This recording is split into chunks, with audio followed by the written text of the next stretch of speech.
తెదేపా కార్యకర్తలకు మంత్రి కొలుసు పార్థసారథి మరోసారి క్షమాపణలు చెప్పారు. ఏలూరు జిల్లా నూజివీడులో ఆదివారం జరిగిన సర్దార్ గౌతు లచ్చన్న విగ్రహావిష్కరణ కార్యక్రమంలో వైకాపా నేత మాజీ మంత్రి జోగి రమేష్ కలిసి పాల్గొనడంపై పార్టీలో తీవ్ర అసంతృప్తి వ్యక్తమైన విషయం తెలిసిందే. దీంతో పార్థసారథి ఇప్పటికే సీఎం చంద్రబాబుకు క్షమాపణలు చెప్పారు. తాజాగా మీడియా సమావేశం నిర్వహించి కార్యకర్తలకు సారీ చెప్పారు. ఇది చదవండి, సీనియర్ నేతలే ఇంగితం లేదా చంద్రబాబు లోకేష్ నాకిచ్చిన గౌరవాన్ని ఎప్పుడు మర్చిపోను.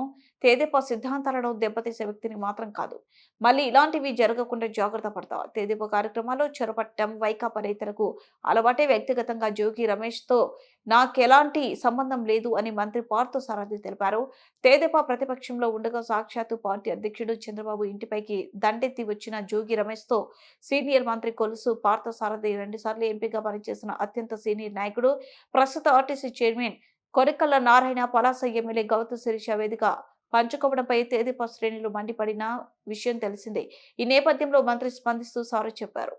లోకేష్ గారు నాకు ఇచ్చిన గౌరవాన్ని నేను ఎప్పుడూ కూడా జీవితంలో మర్చిపోనని చెప్పేసి ముఖ్యంగా తెలియజేస్తా ఉన్నాను. 2, నన్ను ఆదరించిన కార్యకర్తల మనోభావాలు దెబ్బతిన్నందుకు నిన్న కూడా చెప్పాను. మరొకసారి వారి మనోభావాలు దెబ్బతిన్నందుకు వారికి సారీ చెప్తూ ఈ సంఘటనకు సంబంధించిన వివరాలు కూడా మరి కార్యకర్తలకు విశదీకరించాలనే ఉద్దేశంతో ఈరోజు మీ ముందున్నానని చెప్పేసి మనవి చేస్తాను.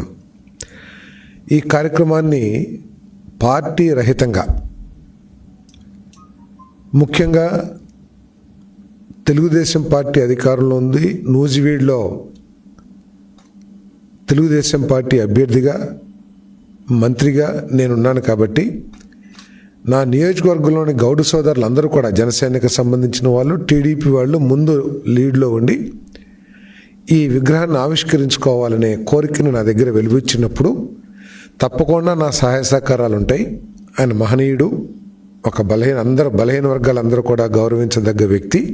మీరు తప్పకుండా కార్యక్రమాన్ని చేయండి. నా అవసరం ఏమున్నా, నా సహకారం ఏం కావాలన్నా కూడా చేస్తానికి నేను సిద్ధం అని చెప్పేసి నా దగ్గరికి వచ్చిన గౌడ సంఘీయ సోదరులకి నేను చెప్పడం జరిగిందని చెప్పేసి మనవి చేస్తాను. మిగతా పార్టీ దీంట్లో ఇన్వైటీస్ని నిర్ణయించడంలో కానీ, కార్యక్రమం నిర్వహించే ఆలోచనలో భాగం కానీ పార్టీకి ఎటువంటి ప్రమేయం లేదని చెప్పేసి కూడా సందర్భంగా తెలియజేస్తాను. ఎక్కడ కూడా పార్టీ అధ్యక్షులు లేకపోతే మండల అధ్యక్షులు అటువంటి వాళ్ళు ఎవరు కూడా ఇన్వాల్వ్ కాల. కేవలం గౌడ సంఘీయులు, వాళ్ళు గౌడ అధ్యక్షులు, గౌడ సెక్రటరీస్, గౌడ కోశాధికారులు, గౌడ వైస్ ప్రెసిడెంట్, జిల్లా అధ్యక్షులు, మండల అధ్యక్షులు, నియోజకవర్గ వాళ్ళు మాత్రమే ఈ కార్యక్రమాన్ని డిజైన్ చేసుకుని చేస్తడం జరిగింది. 9వ తారీఖు 8వ తారీఖు నా దగ్గరకు వచ్చి వాళ్ళు డేటు ఫిక్స్ చేశారు. 15వ తారీఖు 14 అనుకుంటున్నామంటే 14 కష్టంలే, 14 వేరే ప్రోగ్రాం ఉంది, 15వ తారీఖు పెట్టండి అని చెప్పేసి నేను